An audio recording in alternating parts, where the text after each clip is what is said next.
Welcome to Satsang.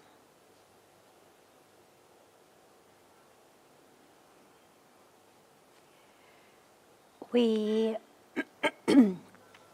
start as usual with a question that's come in advance from our global family who send in questions online. And then we open it up to any questions that anyone here might have.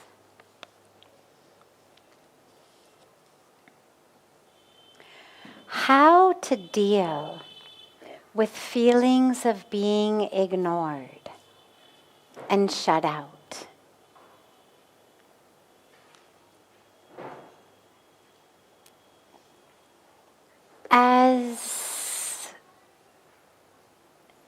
As human beings, we crave connection. From the time we're born, we're constantly looking and craving for connection. First, of course, with the parents, but then we continue to be looking for that connection with people around us.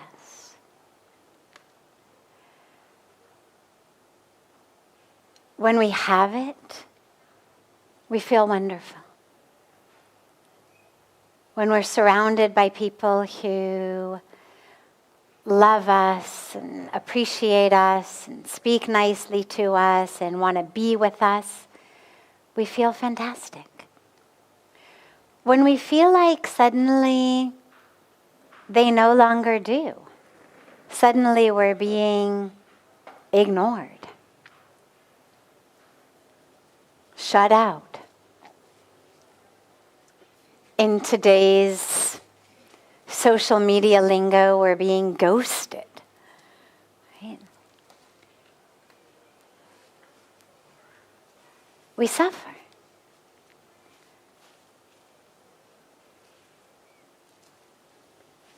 The problem is that the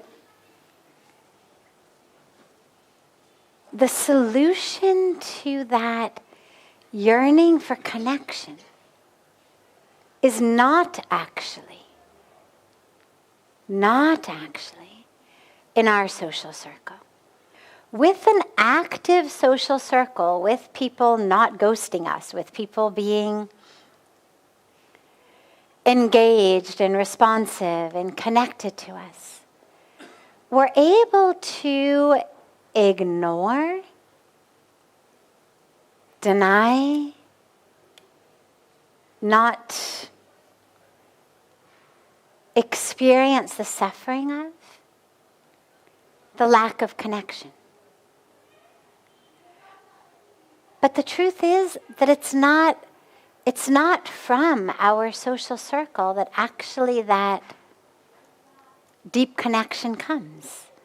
It's not from people online from whom that real connection comes.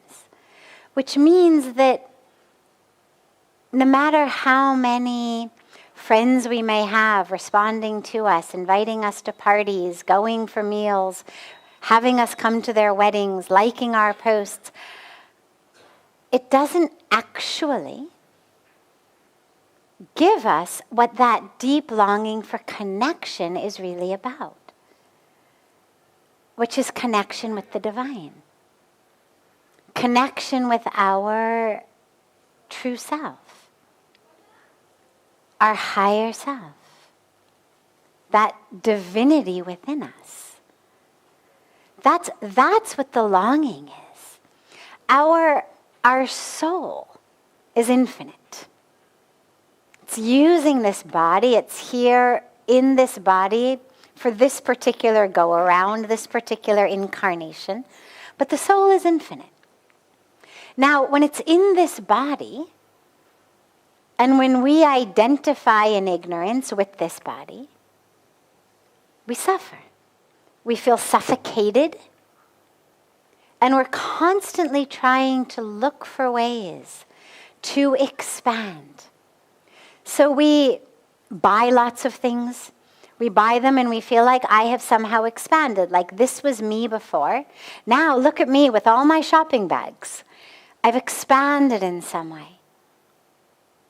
Or we eat. That sense of an overfull stomach filled with typically junk makes us feel expanded.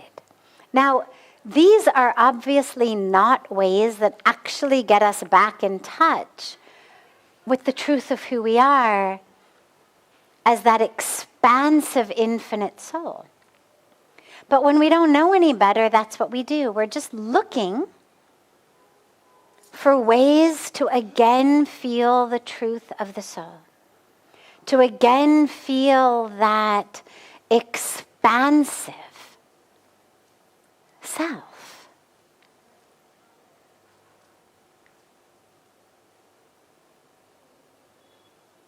One of the ways is shopping. One of the ways is eating. And one very big way is by filling our lives with lots of people.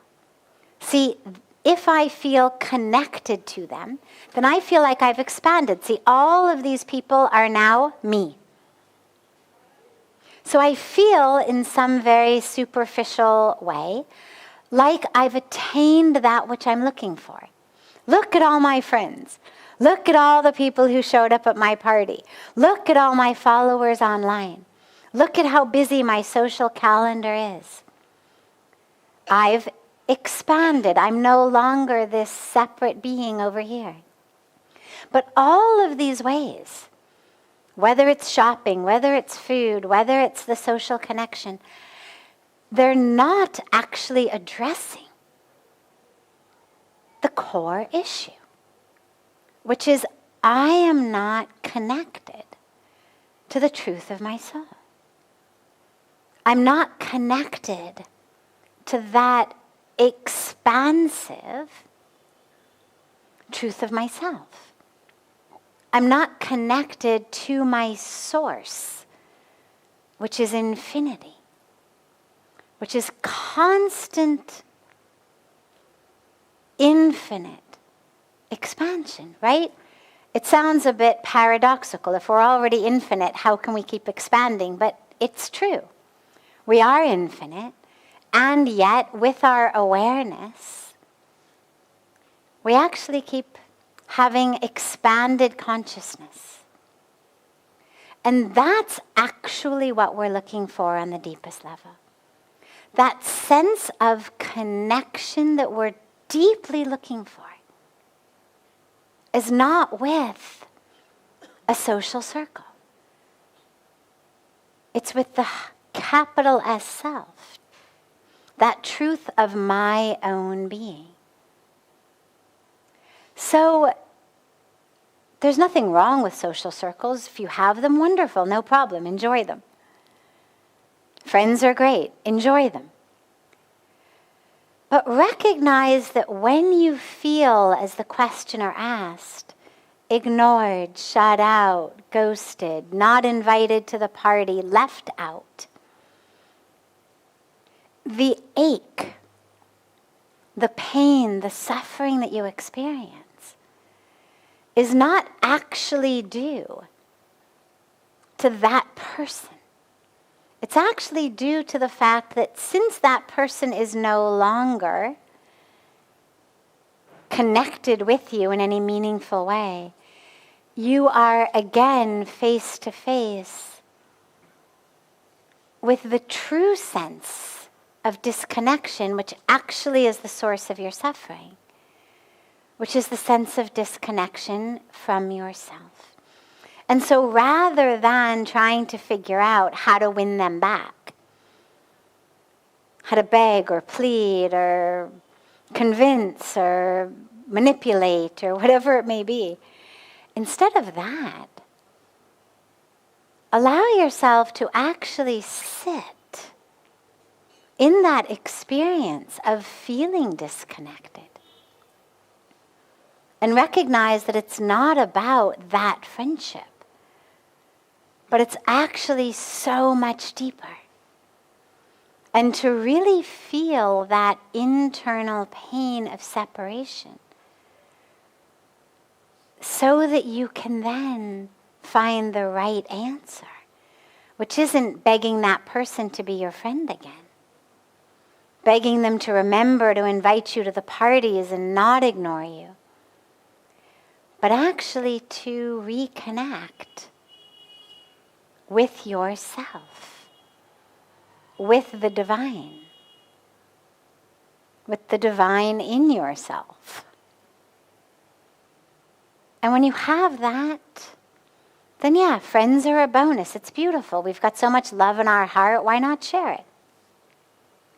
But the lack of someone to hang out with on Friday night or Saturday night, or the lack of people liking or commenting on your social media posts, or the lack of invitations to parties, no longer bothers you. Because you're so deeply anchored and connected to your source, to that expansive source, that you don't actually need anything or anyone from outside. So that's what to do when you feel shut out. Rediscover yourself as your own best friend. You know, we think that everyone should want to be our friend, meaning we must be a good person, a good friend. Otherwise, why would we think people would want to be our friends? Well, if we're such a good person to be friends with, that everyone should want to be our friend, why are we so uneager to be our own friends? If everyone else should want to spend time with us, why are we so uneager to spend time with ourselves? It's a very interesting question, because we feel so badly when we are alone. And yet, if we are half as good a friend as we would like others to think we are, or half as interesting a person as we'd like others to think we are, then we should really learn to enjoy our own company, to take ourselves up on the offer, to become our own best friend. So use this as an opportunity to become your own best friend, to find out really what is so great about you, that so many people love you, that so many people do want to be your friend.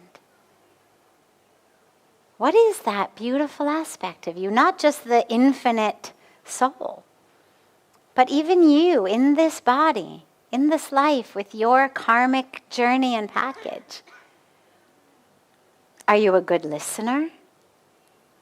Are you funny? Do you have a good sense of humor? Are you compassionate? Are you wise? What are your qualities? Imagine that you had to write, a personal ad for, instead of an online dating app, imagine it was just an online Be My Friend app. What would you put in it? What would you say? Are you loyal? Are you sensitive? Are you empathetic? Find all of those qualities and then realize how fortunate you are, how blessed you are, to not only be able to offer yourself to others as a friend, but to be able to have yourself as your own best friend. So many of us live our entire lives never really getting to know ourselves.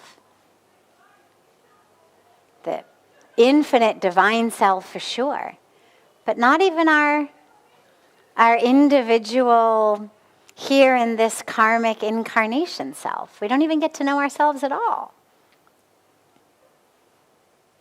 So take this being ignored and shut out by someone else as an opportunity to go inward and find the one who will never ignore you, who will never shut you out, who has to take you to every party they're invited to, can't be separate from yourself, and make yourself your own best friend. But then also remember to actually go deeper into the experience of the real true self, that infinite source, so that you really deeply address that sense of longing for connection, that sense of longing to be expanded. Reconnect with your own expansive self, and you'll never long for anything else again.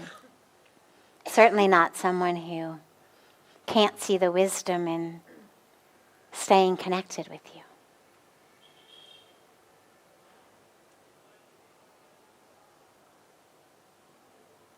Other questions? Yes.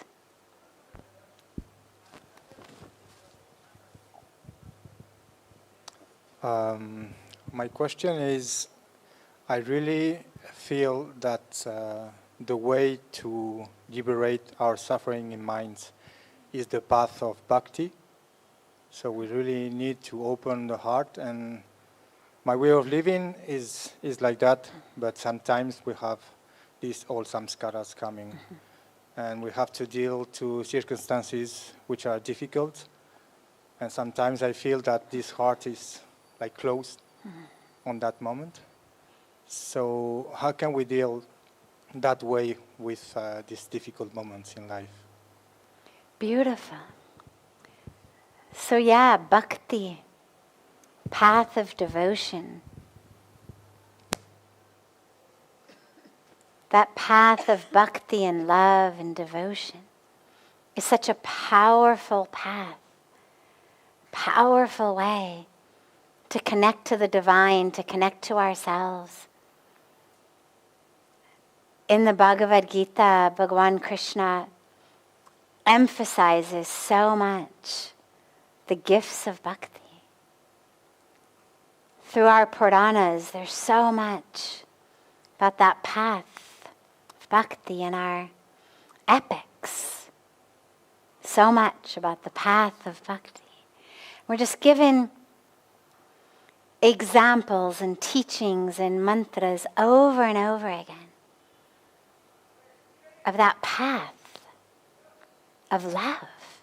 I mean, and we all know in our own lives the power of love, right? What happens when you fall in love? Everything changes. Everything changes. One day you are miserable. You hate your job. You hate your house. You hate the traffic you have to sit in from your house to your job. You're not interested in anything. You go out, you meet someone, you fall in love, and the next week, oh my God, you just love your life. Right? Your life has just become such a blessing. You love your house because the beloved spent the weekend here with you. And wherever you go, whatever room you go into, you remember being in that room with your beloved. You love the traffic on the way to work because as you sit in traffic, you get to talk on the phone to your beloved. Or you get to think about him or her. Suddenly, everything changes. That's why, in the office place or in school or in friends groups, somebody walks in who's smiling and beaming. And everyone says, someone had a nice weekend. Meaning, someone was with a loved one. And you can see it. We glow. So we know in just our own lives and just the example of being in love with another being, that power. And then you take it to the power of loving God and feeling God's love. It's exponential. Not just a quantitatively different experience, but a qualitatively different experience. It transforms our lives.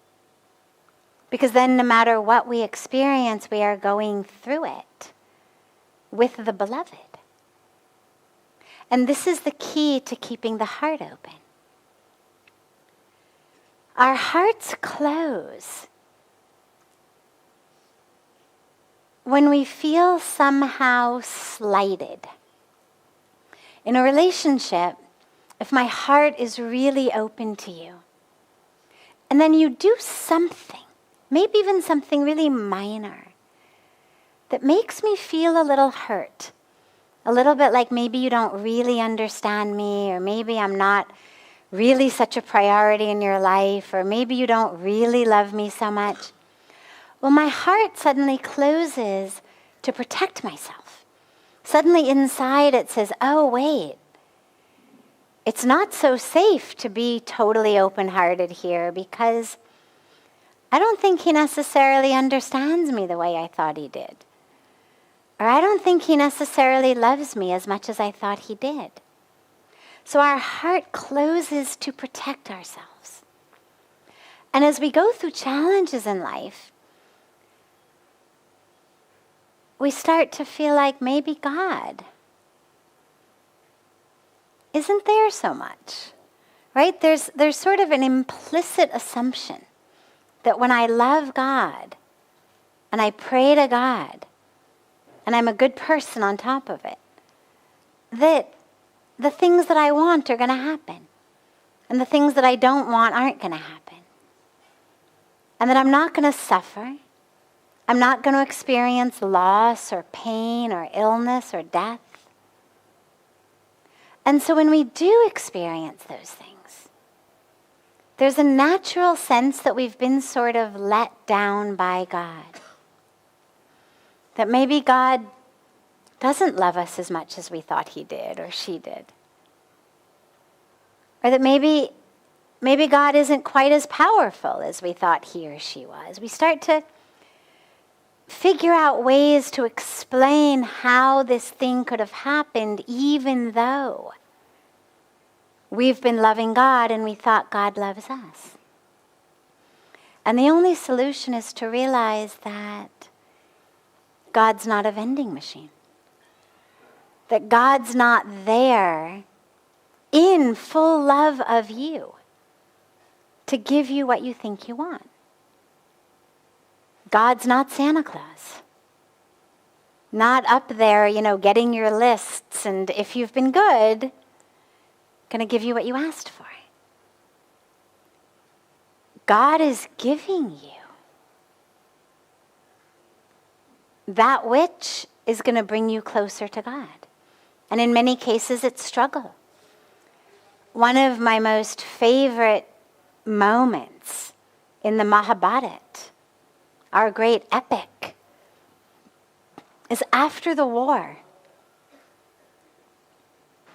When, yes, you could say the Pandavas emerged victorious, but they had lost so much. Not just family members and gurus on the other side, but family members on their side, their own family. And Bhagwan Krishna says to Kunti, the mother of the Pandavas, he says, Kunti, you've lost so much, you've suffered so much, but through it all you've maintained such a grace. Ask anything of me. I want to give you something. Let me bless you and give you something. And Kunti says, lifetime after lifetime, give me suffering. Bhagwan Krishna says, but you've suffered so much. Why do you want suffering? And she says, because I noticed that in the times when everything was going great in my life, you seemed very far from me. I forgot about you. But in the times in my life when I suffered the most, you were right there with me. Through this war, through my suffering, every minute you were there. So give me suffering lifetime after lifetime, so that I always remember you, and so that I'm always close to you. And so sometimes when we get challenges and suffering, we have to realize it's not that God has forgotten or forsaken us. It's that actually this experience is that which is going to bring us closer to God. And so if you keep remembering that, it'll keep your heart open.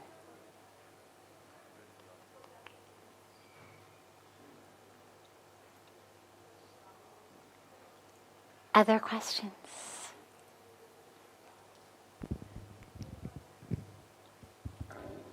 Hello. I had a question that how to find your purpose in life? The evergreen question. So,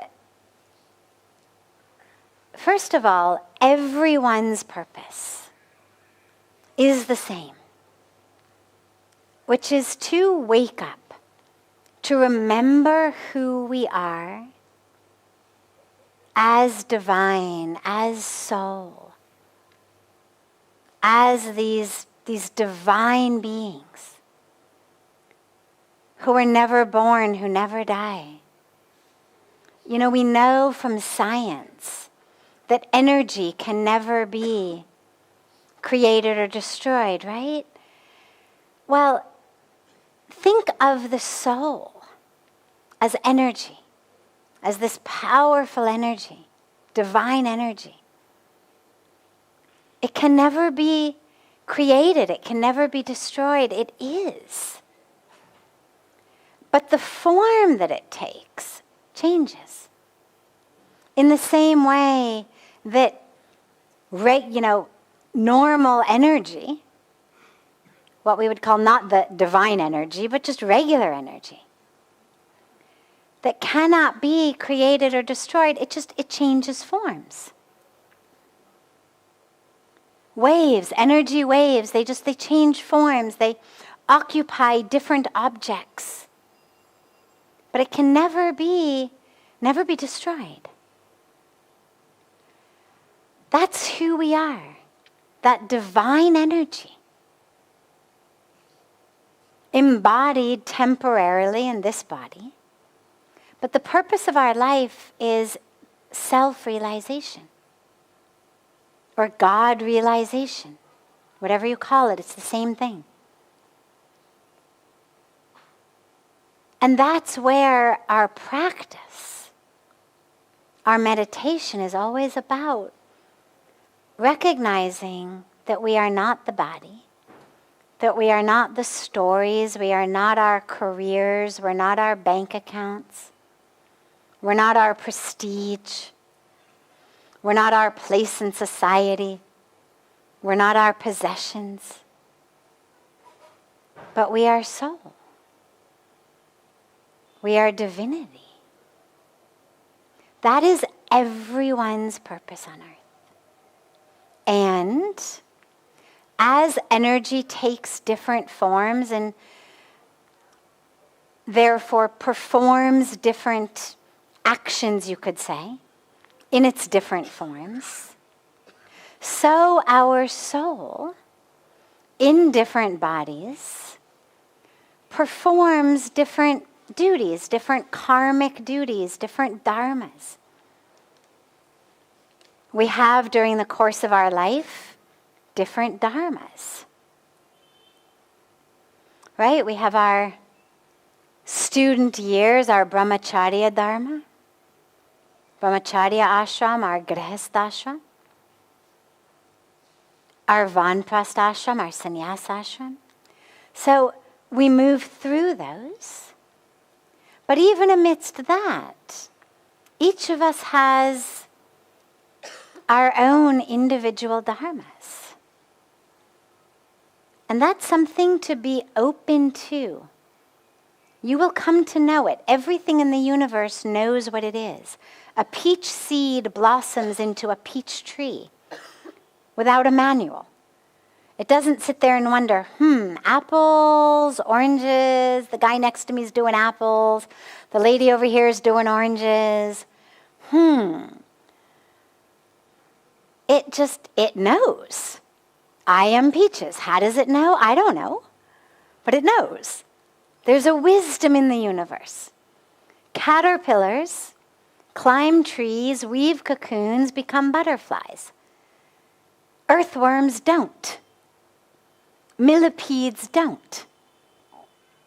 How does the creature with 100 legs know to climb the tree when the creature with 1,000 legs doesn't? There's a wisdom in the universe. The bird, here. You sure? Okay. The bird leaps off a building knowing it can fly. The dog doesn't leap off the building. It knows it can't fly. Again, how does it know?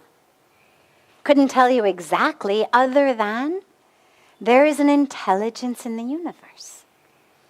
And it pervades every single aspect of creation. My favorite example of that is trees that grow sideways. Not these ones, but if you go into a dense forest, you'll see some trees that grow sideways. Most trees grow up. But ultimately, the tree needs to reach light in order to live. And sometimes in dense forests, the tree knows if I grow straight up, I won't get any light. And so she somehow knows to grow sideways, horizontal to the earth. Who taught her that? Who said, hey, by the way, you don't have to go up like everybody else, you can also go sideways? But she knew, my light is sideways, not up. If I go up like everyone else, I'm going to suffocate and die. So there's a wisdom. And you simply have to be open to it, because it's inconceivable to me that God would put that wisdom in a seed, in a caterpillar, but not in us. So it's there. But it's why we become quiet. It's why we meditate.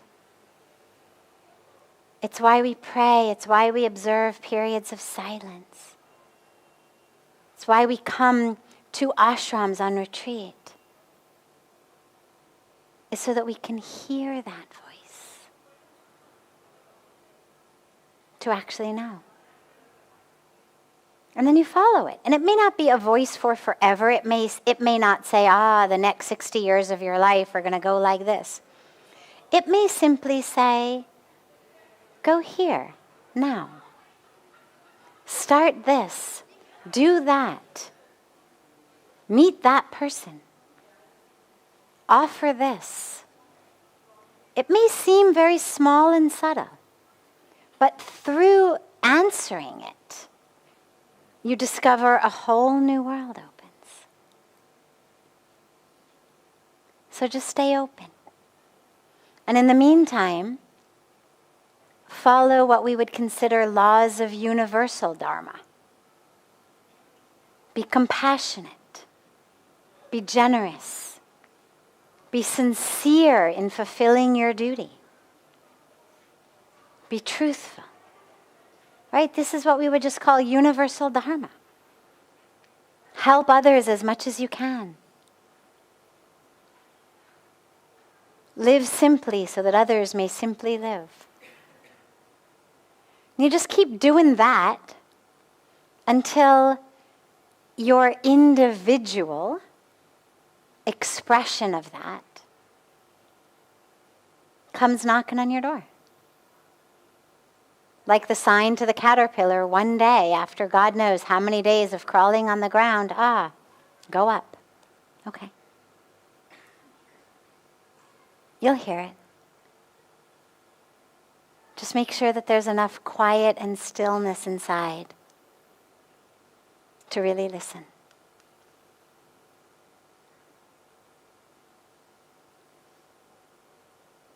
Beautiful. And lastly, when you do hear it, listen to it. A lot of us get that call, but we don't necessarily follow it because it's not in alignment with necessarily what the culture or society would say, or with making a lot of money. Or go with that inner wisdom. Go with that call.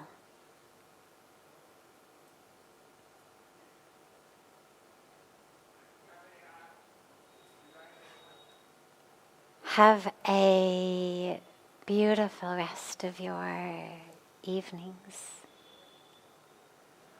A beautiful day to our family joining us from all over the world. And so much love to all of you.